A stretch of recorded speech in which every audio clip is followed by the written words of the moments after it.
സർവശക്തനും മഹാകൃപാലുവുമായിരിക്കുന്ന ക്രിസ്തുയേശുവിൻ്റെ നിസ്തുല്യ നാമത്തിൽ good Friday ദിനത്തിൽ ഏവർക്കും സ്നേഹ വന്ദനങ്ങൾ. ഇന്നത്തെ അല്പസമയത്തെ ധ്യാനത്തിനായി തിരഞ്ഞെടുത്തിരിക്കുന്നത് മർക്കോസ് എഴുതിയ സുവിശേഷം 15-ാം അധ്യായം 34-ാമത്തെ വാക്യം. 9-ാം മണി നേരത്ത് യേശു, എൻ്റെ ദൈവമേ, എൻ്റെ ദൈവമേ, നീ എന്നെ കൈവിട്ടതെന്ത് എന്നർത്ഥമുള്ള എലോഗി എലോഗി ലമ്മ ശബത്താനി എന്ന അത്യുച്ചത്തിൽ നിലവിളിച്ചു. വിശുദ്ധ മർക്കോസും വിശുദ്ധ മത്തായിയും രേഖപ്പെടുത്തിയ കർത്താവിന്റെ ക്രൂശിൽ നിന്നുള്ള ഏക മൊഴി ഇത് മാത്രമാണ്. യോഹന്നാൻ തന്റെ സുവിശേഷത്തിൽ ഇത് രേഖപ്പെടുത്തിയിട്ടേ ഇല്ല. ലൂക്കോസിന്റെ സുവിശേഷത്തിൽ ഈ വാക്കുകൾ നമുക്ക് അതുപോലെ കാണുവാനായിട്ട് സാധിക്കുകയില്ല. ക്രൂശിൽ കിടന്നുകൊണ്ടുള്ള 7 മൊഴികൾ, അതിലെ ആദ്യത്തെ 3 മൊഴികൾ മറ്റുള്ളവരെ കുറിച്ചുള്ളതായിരുന്നു. പിന്നീടുള്ള 4 മൊഴികൾ സ്വന്തം കാര്യങ്ങളെ കുറിച്ചുള്ളതായിരുന്നു. ഈ 2 സന്ദർഭങ്ങൾക്കും ഇടയിൽ ദീർഘസമയം മൗനമായിരുന്നു എന്ന് നാം ദൈവവചനം വായിക്കുമ്പോൾ നമുക്ക് കാണാൻ സാധിക്കും. 6-ാം മണി നേരം മുതൽ 9-ാം മണി നേരം വരെ അന്ധകാരം, നിശബ്ദത എന്നിവ ഉണ്ടായി എന്നാണ് പറയുന്നത്. ഈ അന്ധകാരം പെസഹാ സമയത്തായിരുന്നു എന്ന് ഓർക്കണം. പെസഹാ സമയം പൂർണ്ണചന്ദ്രനുള്ള സമയമാണ്. അപ്പോൾ ഒരിക്കലും സൂര്യൻ ഇപ്രകാരം സംഭവിക്കുകയില്ല.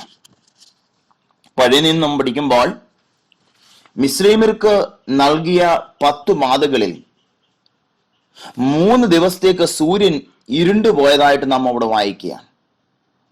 ഇവിടെയും 3 മണിക്കൂർ നേരം സൂര്യൻ മുഖം മറച്ചു കളഞ്ഞു. പാപത്തിന്മേലുള്ള ദൈവത്തിന്റെ ന്യായവിധി കൂടിയായിരുന്നു അത് എന്ന് നമുക്ക് കാണാൻ സാധിക്കും. ദൈവം വെളിച്ചമാണ്, അവനിൽ ഇരുട്ട ഒട്ടുമില്ല. അന്ധകാരം പാപത്തിന്റെ ഭീകരമുഖമാണ്. ഈ സാഹചര്യത്തിലാണ് എൻ്റെ ദൈവമേ, എൻ്റെ ദൈവമേ, നീ എന്നെ കൈവിട്ടതെന്ത് എന്ന് കർത്താവ് നിലവിളിക്കുന്നത് എന്ന് നമുക്ക് കാണുവാനായിട്ട് സാധിക്കും. എന്തുകൊണ്ടാണ് കർത്താവ് ഇപ്രകാരം നിലവിളിച്ചത്? ജീവിതകാലം മുഴുവൻ ഉപേക്ഷിക്കപ്പെടലിന്റെ അനുഭവത്തിൽ കൂടി കടന്നുപോയവനാണ് യേശു. ഉപേക്ഷിക്കപ്പെടുക എന്നത് വളരെ കഠിനമായ ഒരു അനുഭവമാണ്. സ്വന്തക്കാർ ഉപേക്ഷിച്ചു, സ്വന്തം ജനം തള്ളിക്കളഞ്ഞു, ശിഷ്യന്മാരെല്ലാം എല്ലാവരും വിട്ട് ഓടിപ്പോയി. എന്തൊരു ഭീകരമായ അനുഭവം! ഇപ്പോൾ ദൈവവും തന്നെ ഉപേക്ഷിച്ചു പോയി എന്ന് സംശയിച്ചു പോകുന്നു. എന്നാൽ ഈ സംഭവത്തിൽ ദൈവത്തിന് മനുഷ്യനോടുള്ള സ്നേഹമാണ് നമുക്ക് കാണാൻ സാധിക്കുന്നത്. മനുഷ്യനായി തീർന്ന ദൈവപുത്രൻ മനുഷ്യർക്ക് വേണ്ടി ഇത്ര നിന്ദ്യമായ വിധത്തിൽ വേദന അനുഭവിക്കുക, ദൈവം പോലും മുഖം മറയ്ക്കുന്ന അനുഭവത്തിൽ കൂടെ തന്റെ പുത്രൻ കടന്നു പോകുക. ഇവിടെ ദൈവത്തിന് മനുഷ്യനോടുള്ള സ്നേഹമല്ലാതെ മറ്റെന്താണ് നമുക്ക് കാണുവാൻ കഴിയുന്നത്? സ്നേഹം മാത്രമല്ല, മനുഷ്യന്റെ പാപത്തിന്റെ കാഠിന്യവും ബഹുലതയും ഈ വാക്കുകൾ കൂടെ നമുക്ക് കാണാൻ സാധിക്കും. പാപത്തിന്റെ പരിണിത ഫലമാണ് കുരിശ്. പാപത്തെ നേരിടുവാനുള്ള ഏക മാർഗവും ഇതാണ്. പാപത്തിന്റെ ശിക്ഷ കർത്താവ് നമുക്ക് വേണ്ടി വഹിച്ചു എന്നുള്ളത് നമ്മുടെ ഉറപ്പും ധൈര്യവുമാണ്. അവന്റെ രക്തം സകല പാപവും പോക്കി നമ്മെ ശുദ്ധീകരിക്കുന്നു. 22-ാം സങ്കീർത്തനം നാം പഠിക്കുമ്പോൾ ഇതിന് അനുകൂലമായ ഒരു പശ്ചാത്തലം നമുക്ക് കാണാൻ സാധിക്കും. അവിടെയും സങ്കീർത്തനക്കാരൻ ആരംഭിക്കുന്നത്, എൻ്റെ ദൈവമേ, എൻ്റെ ദൈവമേ, നീ എന്നെ കൈവിട്ടത് എന്ത് എന്നുള്ള പ്രാർത്ഥനയോടുകൂടെയാണ് ആരംഭിക്കുന്നത്. പരീക്ഷകളും പോരാട്ടങ്ങളും വരുമ്പോൾ കർത്താവ് ചെയ്തു വന്ന പതിവായിരുന്നു ദൈവവചന ധ്യാനം എന്നുള്ളത് നമുക്ക് ഈ ഭാഗങ്ങൾ വായിക്കുമ്പോൾ കാണുവാൻ സാധിക്കും.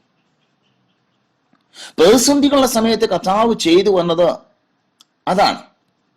സാത്താൻ പരീക്ഷിച്ചപ്പോൾ വേദവചനങ്ങളായിരുന്നു സാത്താനെ നേരിടുവാനുള്ള ആയുധമായി കർത്താവ് കണ്ടത്. ഇവിടെയും ഈ മരണസമയത്തും കർത്താവ് ദൈവവചനത്തിലേക്ക് മടങ്ങിപ്പോവുകയാണ്. ദൈവവചനം ധ്യാനിക്കുകയും പഠിക്കുകയും ചെയ്താൽ പ്രതിസന്ധികളെ നമുക്ക് അതിജീവിപ്പാൻ കഴിയും എന്ന് ഈ ഭാഗം വായിക്കുമ്പോൾ നമുക്ക് മനസ്സിലാക്കാൻ സാധിക്കും. അത് മാത്രവുമല്ല, ദൈവ സാന്നിധ്യം തന്നെ നഷ്ടമായി എന്ന് തോന്നലുണ്ടായ സന്ദർഭത്തിൽ കർത്താവ് കഴിഞ്ഞ കാലങ്ങളിലേക്കൊന്ന് തിരിഞ്ഞു നോക്കി. ദൈവത്തെയും ദൈവസാന്നിധ്യത്തെയും രുചിച്ചറിഞ്ഞ കാലഘട്ടത്തിലേക്ക് സങ്കീർത്തനക്കാരനോടൊപ്പം കർത്താവ് തിരിഞ്ഞു നോക്കുകയാണ്. നമ്മുടെ കാഴ്ചയിൽ കർത്താവ് ക്രൂശിന്മേൽ ഏകനാണ്. എന്നാൽ ആ വേദനയിൽ ഏകനായിരിക്കാൻ കർത്താവ് കൂട്ടാക്കിയില്ല. ഇസ്രായേലിന്റെ ചരിത്രത്തിലേക്ക് ഒന്ന് തിരിഞ്ഞു നോക്കി. കാണപ്പെടാത്ത ഗായക സംഘം ദൈവത്തെ യഥാർത്ഥമായി കാണുകയും ദൈവത്തിൽ ആശ്രയിക്കുകയും ചെയ്ത ഒരു വലിയ സംഘത്തിന്റെ കൂട്ടായ്മ കർത്താവ് അവിടെ അനുഭവിക്കുകയാണ്. അതുകൊണ്ടാണ് 22-ാം സങ്കീർത്തനം 4-ാമത്തെ വാക്യം പറയുന്നു, ഞങ്ങളുടെ പിതാക്കന്മാർ നിങ്ങൾ ആശ്രയിച്ചു, അവർ ആശ്രയിക്കുകയും നീ അവരെ വിടുവിക്കുകയും ചെയ്തു. കർത്താവ് വേദനകളെയും നിരാശയെയും ഈ ഓർമ്മയിൽ കൂടെ അതിജീവിച്ചതായിട്ട് നമുക്ക് വായിക്കുമ്പോൾ കാണാൻ സാധിക്കും.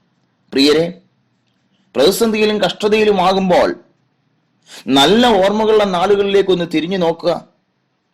അപ്പോൾ ഉണ്ടാകുന്ന പ്രയാസ സാഹചര്യങ്ങളിലേക്ക് കണ്ണും നട്ട് നിരാശിതരായി കഴിയുന്നതിന് പകരം ദൈവം കഴിഞ്ഞ കാലങ്ങൾ ചെയ്ത കൃപകളെ ധ്യാനിക്കുക.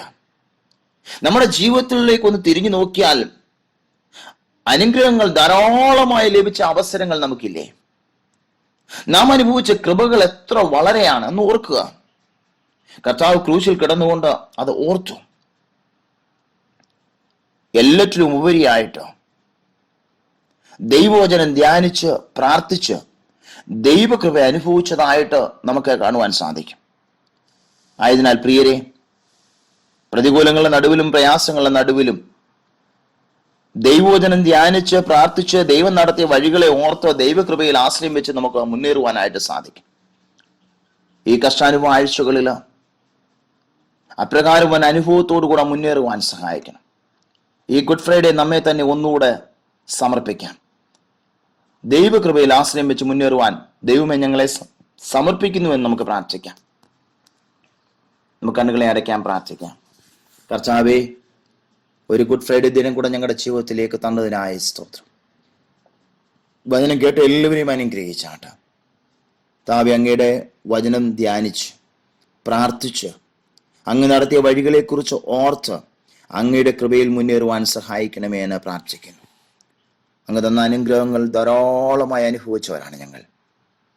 ധാരാളമായി കൃപകൾ അനുഭവിച്ചവരാണ്. കർത്താവേ, അതൊക്കെ ഒന്ന് ഓർത്ത് ദൈവകൃപയിൽ ശരണപ്പെട്ട് മുന്നേറുവാൻ ഞങ്ങൾക്ക് വന്നാട്ടെ. പ്രാർത്ഥന കേട്ട സ്തോത്രം. യേശു ക്രിസ്തുവിന്റെ നിസ്തുല്യ നാമത്തിൽ തന്നെ ആമേൻ.